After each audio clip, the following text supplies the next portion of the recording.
అల్హమ్దులిల్లాహి రబ్బిల్ ఆలమీన్ వస్సలాతు వస్సలాము అలా సయ్యదుల్ ముర్సలీన్ నబియునా ముహమ్మద్ వ అలా ఆలిహి వ అస్హాబిహి అజ్మఈన్ అమ్మా బాద్.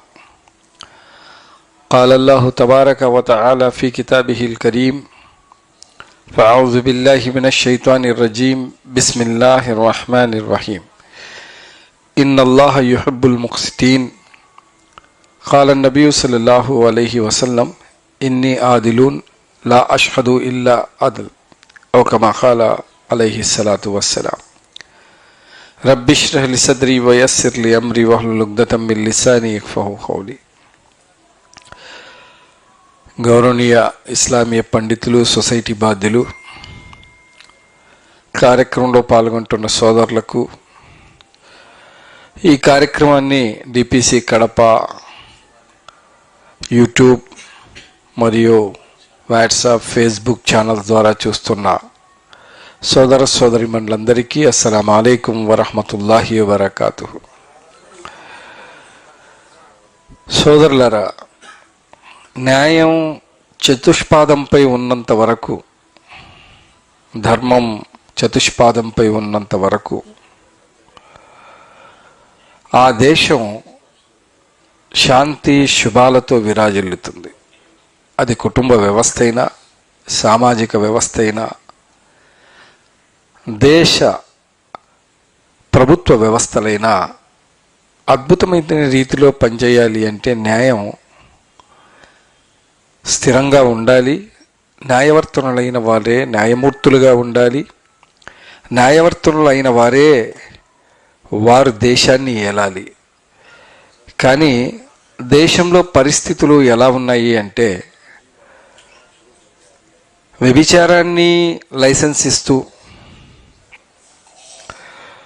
ఉదాహరణకి సుప్రీంకోర్టు ద్వారా ఒక జడ్జిమెంట్ వచ్చింది. అదేంటి అంటే, సహజీవనం, ఎవరి భార్య అయినా లేదా భర్త అయినా మరో స్త్రీతో సంబంధం పెట్టుకొని లేదా మరో పురుషుడితో సంబంధం పెట్టుకొని వాళ్ళు గడిపి వస్తే కుటుంబ సభ్యులు అడగకూడదు, భార్య కానీ భర్త కానీ అడగకూడదు. ఇటువంటి దౌర్భాగ్యపు తీర్పునిస్తూ వ్యభిచారాన్ని సులభతరం చేస్తున్నారు. వివాహ వ్యవస్థలు నాశనం అవుతున్నాయి. వివాహం చేసుకోవడం పెద్ద కష్టమైన పనిగా భావించేటట్లు దాన్ని తయారు చేసి పెట్టారు. కానీ అదే వ్యభిచారం సులభతరం చేసి పెట్టారు. అలాగే వ్యభిచారం వరకు ఆగుతున్నారా అంటే, అత్యాచారాన్ని కూడా రాజ్యాంగబద్ధం చేస్తారేమో అనిపించే విధంగా తీర్పులు వస్తున్నాయి.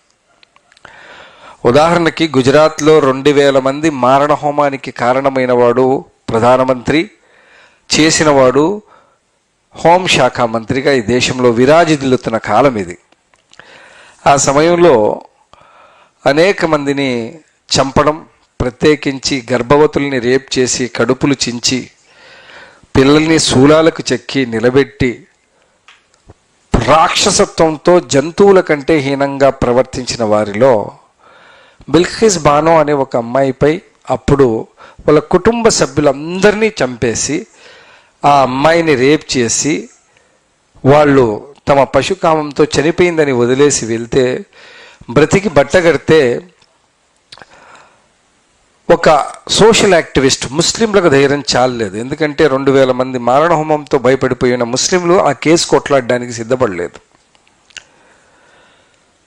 తేస్తా, ఆమె పేరు సరిగా గుర్తు, తేస్తా సల్వార్ అనే ఒక లేడీ, ముంబై సోషల్ యాక్టివిస్ట్, ఆవిడ కేసు కొట్లాడింది. ఆవిడని చంపేస్తామని బెదిరింపులు ఎన్నో వచ్చాయి. దేనికి భయపడలేదు, భయపడకుండా కొట్లాడితే ఆ కేసులో అందరికీ జీవిత ఖైదు వేయడం జరిగింది. వాస్తవానికి ఉరిశిక్ష వేయాలి, చంపేయాలి వాళ్ళని. ఎందుకంటే 13 మందిని ఒకే ఇంటి వాళ్ళని చంపారు. డైరెక్ట్గా వీడియోస్లో కూడా చెప్పారు. బాబు బజరంగి అనే వ్యక్తి, నేను ఇంతమందిని ఇలా దగ్గరుండి చంపాను, చంపించానని. నో వీడియో, అతను చెప్పిన వీడియోను కూడా ఏది ఆధారంగా తీసుకోలేదు. ఆ తర్వాత శిక్ష పడ్డ తర్వాత, బీజేపీ గవర్నమెంట్ వచ్చిన తర్వాత, ఆ అమ్మాయిని రేప్ చేసిన వాళ్ళను వదిలేసినప్పుడు మొత్తం బీజేపీ హిందుత్వవాదులు ఆ వ్యక్తిని దండలేసి వాళ్ళను తీసుకొచ్చి ఊరేగించి తీసుకెళ్లారు. అక్కడ మాట్లాడే పెద్ద మనుషులు భారతదేశంలో హిందూ రాష్ట్రం ఏర్పడుతుంది కదా, ముస్లింలను ఇలాగే చంపాలి, ఇలాగే వాళ్ళని రేపులు చేయాలి అన్న ఆలోచన కలిగిన దౌర్భాగ్యపు కొన్ని అంధభక్త వ్యవస్థలు ఈరోజు అందరిలోకి వస్తున్నాయి. కానీ వాళ్ళు ఊహించిన విషయం ఏంటంటే ముస్లింలు ఉన్నంత వరకే వాళ్ళు హిందువులు, ఆ తర్వాత వాళ్ళు బ్రాహ్మణ క్షత్రియ వైశ్య శూద్ర వ్యవస్థలు. ముస్లింలు ఉన్నంత వరకే, ఆ తర్వాత వాళ్ళని ఎక్కడా కూడా పిలవరు ఈ పేరుతో. దానికి సాక్ష్యంగానే ఉన్నావ్లో 6 సంవత్సరాల క్రితం ఉన్నావ్లో ఒక ఎమ్మెల్యే 17 ఏళ్ల మైనర్ అమ్మాయిని తను రేప్ చేసి తన సహచరులతో రేప్ చేయించాడు. కేసు పెట్టడానికి వెళ్ళిన, నేను ఎందుకు చెప్తున్నానంటే చట్టం న్యాయం లేదు అని చెప్తున్నాను. రాజ్యాంగం అన్నది కేవలం పేపర్లలో ఉంది, అది ఎక్కడ ఆచరణలో లేదు. చాలామంది దళిత మిత్రులు నాతో అంటుంటారు రాజ్యాంగం వల్లే మనందరం రాజ్యాంగం వల్ల గట్టిగా ఉంటే రాజ్యాంగం వల్ల శిక్షలు పడాల్సిన వాళ్ళు బయటికి ఎందుకు వస్తున్నారు? లొసుగులు ఎందుకున్నాయి? జరిగింది ఏంటి? 5 ఏళ్ళు అతనికి యావజ్జీవ కారాగార శిక్ష వేస్తే ఆ వ్యక్తిని ఢిల్లీ హైకోర్టులో, ట్రయల్ కోర్టు దానికి ఆ శిక్ష వేస్తే హైకోర్టులో కేసే రద్దు చేసేసారు. కొట్టడం వేరే విషయం, కేసే నడిపే పని లేదని చెప్పి చించి పక్కన పడేశారు. ఇది న్యాయ వ్యవస్థ తీరు. మట్టి ఇటువంటి న్యాయ వ్యవస్థ కలిగిన ఈ దేశంలో శాంతి విరాజిల్లాలి, ప్రజలందరూ శుభాలతో ఉండాలి అంటే జరుగుతుందా? ఆ జరిగిన ఇన్సిడెంట్ ఏంటి తెలుసా? ఆ అమ్మాయి నాన్నను జైల్లో స్టేషన్లో చంపారు, పోలీసులు చంపారు. ఆ తర్వాత అమ్మను వాళ్ళను లాయర్తో సహా కారుతో గుడ్డి ఢిల్లీ బార్డర్లో చంపారు. అప్పుడే ఆ అమ్మాయి కూడా చావు బతుకుల మధ్య బతికింది. ఇప్పుడు ఆ కుటుంబం నుంచి 1-2 మిగిలి ఉన్నారు. వాళ్ళకి సపోర్ట్ చేసిన సోషల్ యాక్టివిస్టులు ఉన్నారు. వాళ్ళు మమ్మల్ని జైల్లో పెట్టేయండి అంటున్నారు. హదీస్ ఉంది ముహమ్మద్ సల్లల్లాహు అలైహి వసల్లంది, అద్దునియా జన్నతుల్ కాఫిర్ వసజనిల్ మోమినీన్ అని. విశ్వాస కోసం ఈ భూమి ఏదైతే ఉందో ఒక బందీఖానా లాంటిది, అలాగే అవిశ్వాసి కోసం స్వర్గం లాంటిది. అలాంటి పరిస్థితులు ఈరోజు ఎలా ఏర్పడ్డాయి అంటే, బందీఖానాగా అంటే కోర్కెల్ని అదుపుకొని జీవించమంటే సత్ప్రవర్తన కలిగిన వాళ్ళు జైళ్ళల్లోకి వెళ్ళాలి, దుర్మార్గులు బయట ఉండాలి. ఆ స్థితి ఉంది కాబట్టి కనీసం మేము బతకాలి అంటే జైల్లో పెట్టండి, లేదంటే మమ్మల్ని చాచిపోవడానికి అనుమతి ఇవ్వండి అని చెప్పి అడిగారు. ఆలోచించండి సోదరులారా, ఇటువంటి న్యాయ వ్యవస్థ ఉంటే ఆ దేశం కానీ, ఆ ఊరు కానీ, ఆ ప్రాంతం కానీ ఏదైనా బాగుపడుతుందా మీరు గమనించండి. అందుకే అల్లాహ్ సుబ్హానహు వ తఆలా ఖురాన్లో ఏమన్నాడంటే ఇన్నల్లాహ యుహిబ్బుల్ ముఖ్సితీన్ అన్నాడు. నిస్సందేహంగా అల్లాహ్ తాలా న్యాయవర్తనను మాత్రమే ప్రేమిస్తాడు, అన్యాయవర్తనను ప్రేమించడు.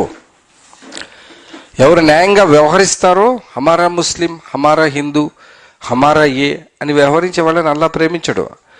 న్యాయం ఎటువైపు ఉంటే అటువైపు అల్లాహ్ ప్రేమిస్తాడు. ఒకసారి ఒక సమస్యను తీసుకుని ఒక యూదుడు రసూలుల్లాహ్ సల్లల్లాహు అలైహి వసల్లం దగ్గరికి వస్తాడు. వచ్చి ప్రవక్త గారు, ఫలానా ముస్లిం నాకు అప్పున్నాడు. మనం కూడా పంచాయతీల్లో కూర్చుంటే చేస్తూ అంటాం, హమారా ఆద్మీ జీ జర దేక్కో జాओ. మన దగ్గర జరుగుతూ ఉంటుంది, వాళ్ళు చేసేది కాదు, మనం కూడా చేస్తున్నాం కాబట్టే చెప్తున్నా. ప్రవక్త మొత్తం వింటారు, ఆ ఎదుటి వ్యక్తిని కూడా పిలిపించి వింటారు. విన్న తర్వాత విషయం అర్థమవుతుంది, ముస్లిం అతనికి అప్పున్నాడు, తప్పించుకోవడానికి మోసం చేస్తున్నాడని. విన్న తర్వాత ముహమ్మద్ సల్లల్లాహు అలైహి వసల్లం యూదుడితో ముస్లింతో చెప్తారు, నువ్వు ఈ యూదుడి డబ్బులు ఇప్పుడే చెల్లించు. వీళ్ళలో చెడు వచ్చేసింది, ఇంకా ముస్లిం ఏడుంటాడు? అవతల వాడికి మోసం చేయాలన్న ఆలోచన వచ్చింది. ఆ ఆలోచన వచ్చినప్పుడు ఇంకా అతను ముస్లింగా పనిచేయడం సాధ్యం కాదు. నేరుగా ఉమర్ రజల్లాహు తఆలా అన్హు దగ్గరికి వెళ్తాడు.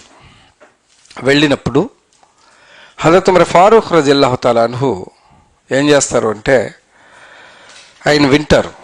తీర్పు అయిపోయిందా అంటే ముహమ్మద్ సల్లల్లాహు అలైహి వసల్లం తీర్పు ఇచ్చేశారు, అయినా నువ్వు మళ్ళీ రెండో తీర్పు కోసం నా దగ్గరికి వచ్చావా అంటారు. అవును అంటాడు. ఎస్, నేను ఎందుకు చెప్తున్నా అంటే న్యాయవర్తనలు ఎలా ఉంటారో తెలుసుకోండి అంటున్నాను. ఉమర్ ఫారూక్ రజల్లాహు తఆలా అన్హు ఇంట్లో వెళ్తారు, కరవాలన్నీ తీసుకొస్తారు, తల వేరు చేసి పక్కన పడేస్తారు. ముస్లింది. నిజంగా కోర్టులు అంటే అలాగ ఉండాలి. ముస్లింలకు న్యాయం, హిందువులకు న్యాయం, అలాగే క్రైస్తవులకు న్యాయం, హిందువులకు న్యాయం, మళ్ళీ హిందువుల్లోనే వస్తే అగ్రవర్ణాలకు న్యాయం, దళితులకు న్యాయం. ఇలాంటి న్యాయ వ్యవస్థలు చూడ్డానికి నీటిపై ఉంగే బుడగల్లా ఉంటాయి, కానీ ఎక్కువ కాలం మనగలగలేవు. ఎందుకంటే ఎక్కడ అణిచివేత మొదలవుతుందో అక్కడ తిరుగుబాటు వస్తుంది. అలాగే చాలా విషయాలు ఉన్నాయి, ఒకటి రెండు కాదు. హజరత్ ఉమర్ ఫారూక్ రజియల్లాహు తఆలా అన్హు ఖిలాఫత్ కాలంలో ఆయన కుమారుడి విషయంలో ఒక తప్పు జరుగుతుంది. యూదులు ఖర్జూర పండ్ల రసం, ఆ రసం రాత్రి పెట్టి ఉదయం తాగితే ఆరోగ్యవంతం, దాన్నే కుళ్ళబెట్టి తాగితే అది మద్యంలా మారిపోతుంది. వైన్ తయారవుతుంది కదా ద్రాక్షతో, అలాగే ఇది కూడా.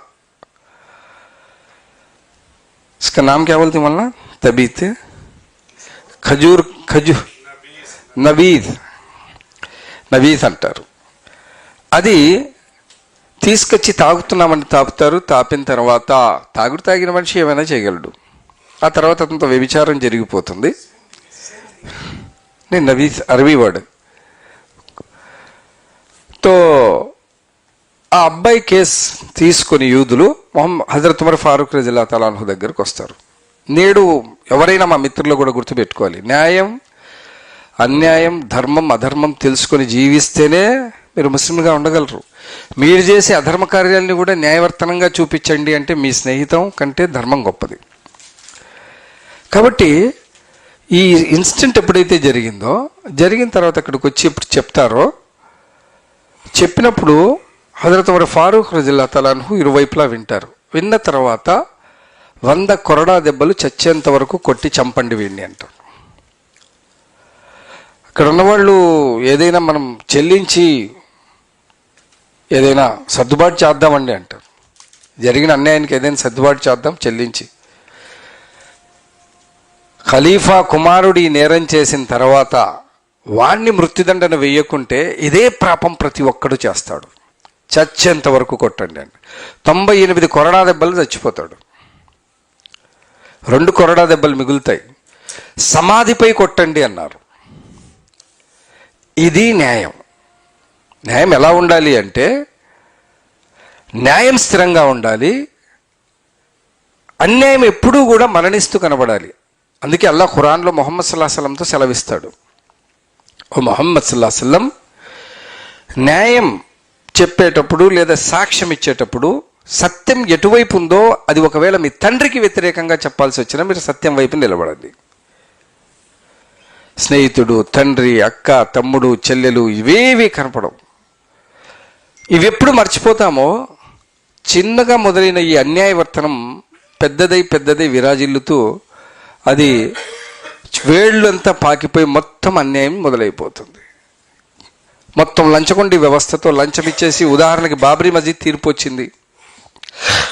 అబ్దుల్ నజీర్ అని ఇప్పుడు ఆంధ్ర గవర్నర్ ఉన్నాడు, లంచంగా గవర్నర్గా మారాడు. చంద్రచూడ్ సిజేఐ అయ్యాడు, ఇంకొక వ్యక్తి ఇంకోటి అయ్యాడు. 3 వ్యక్తులకు 3 పోస్టులు వచ్చాయి. అందులో క్రిస్టియన్ ఒక ఆయన ఉన్నాడు, ఆయన కరెక్ట్గా మాట్లాడాడు, ఆయనకి ఏ పోస్టు లేదు. కనీసం ఇప్పుడు సిజేఐ కావాల్సిన ఆ వ్యక్తి సిజేఐ పోస్టులో కూడా లేడు. కాబట్టి అన్యాయవర్తనమైన తీర్పులు ఇవ్వడం కూడా న్యాయమూర్తికి చాలా పెద్ద నష్టం. ముహమ్మద్ సల్లల్లాహు అలైహి వసల్లం అందుకే అన్నారు, నేను న్యాయవర్తనుడు, నేను న్యాయం వైపు తప్ప మరి దేని వైపు సాక్ష్యంగా నిలబడను అన్నారు. కాబట్టి సోదరులారా, మీ అందరితో విన్నపం ఏంటంటే, మీ వ్యక్తిగత వ్యవహారాలు కానీ, మీ బంధువర్గ వ్యవహారాలు కానీ, లేదా సమాజంలో ఏదైనా విషయం మన దగ్గరికి వస్తే తప్పు ఎవరిదై ఉంటే వారినే తప్పని చెప్పండి. లేదు అంటే అన్యాయం విరాజిల్లింది అంటే మీకంటే బలవంతుడైన వాడు మరింత అన్యాయానికి మీపై కూడగట్టుకొని రావడానికి కారణమవుతుంది. ఇది ఆలోచించవలసిన విషయం. కాబట్టి భారతదేశంలో ఉన్న అన్ని మతాలు, కులాల వాళ్ళు న్యాయం వైపు నిలబడే ఆలోచన వైపుకి రావాలి. ఎందుకంటే ప్రచారం ఎలా జరుగుతుందంటే, ముస్లింలు దేశద్రోహులు, ముస్లింలను నమ్మద్దు, ముస్లింలు అలాంటి వాళ్ళు ఇలాంటి వాళ్ళు. దేశద్రోహులు అవునో కాదో మీ అబ్బాయిని అడిగితే చెప్పేస్తారు ఈ దేశ స్వాతంత్రాన్ని పరిశీలిస్తే. ఆ పోరాటాలు ఎలా జరిగాయి అన్న విషయంలో నిజానికి మన దగ్గరికి వస్తే జరిగేది ఏంటి అంటే, ఇలా మాట్లాడుతున్న వీళ్ళు అన్యాయాన్ని పెంచి పోషించడానికి జరిగే పరిణామం ఏదైతే ఉందో, ముస్లిం సమాజ అంతం, కమ్యూనిస్ట్ సమాజ అంతం, క్రిస్టియన్ సమాజ అంతం, ఈక్వాలిటీ ఇన్ సొసైటీ అన్నదాన్ని తొలగిస్తుంది. ఇది వాళ్ళ పుస్తకంలో ఉంది, బంచ్ ఆఫ్ థాట్స్లో. వాళ్ళు ఏమని రాసుకున్నారంటే, పాంచజన్యం అని తెలుగులో లభిస్తుంది, గోల్వర్కర్ రాసిన పుస్తకం. అందులో రాస్తాడు, ఈ దేశంలో చతుర్వర్ణ వ్యవస్థ మనుస్మృతిని మనం ఏర్పాటు చేయాలి అంటే ఈ 3 వర్గాలు మనం ప్రత్యర్థులు. ఆ 3 వర్గాల్లో ముస్లింలు మొదటి స్థానంలో ఉన్నారు, 2వ స్థానంలో కమ్యూనిస్టులు ఉన్నారు, 3వ స్థానంలో క్రైస్తవులు ఉన్నారు. అందుకే ఒకవైపు ముస్లింలను మాబ్ లించింగ్తో చంపేస్తున్నారు, మరోవైపు మావోయిస్టుల పేరుతో ఆదివాసీలతో సహా అడవుల్లో చంపేస్తున్నారు. క్రైస్తవులపై దాడులు ఇప్పుడు మొదలయ్యాయి. వాళ్ళు సీక్వెన్స్లో పనిచేస్తున్నారు. వాళ్ళు రాసుకున్న ఏదైతే రాజ్యాంగం అని అనుకుంటున్నారో వాళ్ళు సీక్వెన్స్లో పనిచేస్తున్నారు. జరిగే ప్రమాదం ఏంటంటే, నేను హిందూ సోదరులతో కోరుకునేది ఏంటంటే, న్యాయవర్తనం లేని వాళ్ళే మన పూర్వీకులైన గ్రంథాల్లో కనపడే వ్యక్తులు. శ్రీకృష్ణుడు 100 మంది ఉన్న కౌరవుల వైపు నిలబడలా, 5 మంది ఉన్న ధర్మవర్తనుల వైపు నిలబడ్డాడు. అప్పుడు మా గ్రంథం మతాలతో పోరాటమని చెప్పలేదంటే, అప్పుడు మతాల్లో ధర్మం అధర్మం అప్పుడైనా ఇప్పుడైనా ఎప్పుడైనా ధర్మం అధర్మమే ఉంది. ధర్మం వైపు నిలబడి అధర్మంతో పోరాడి యుద్ధం చేసి అధర్ములందరినీ సంహరించడం జరిగింది.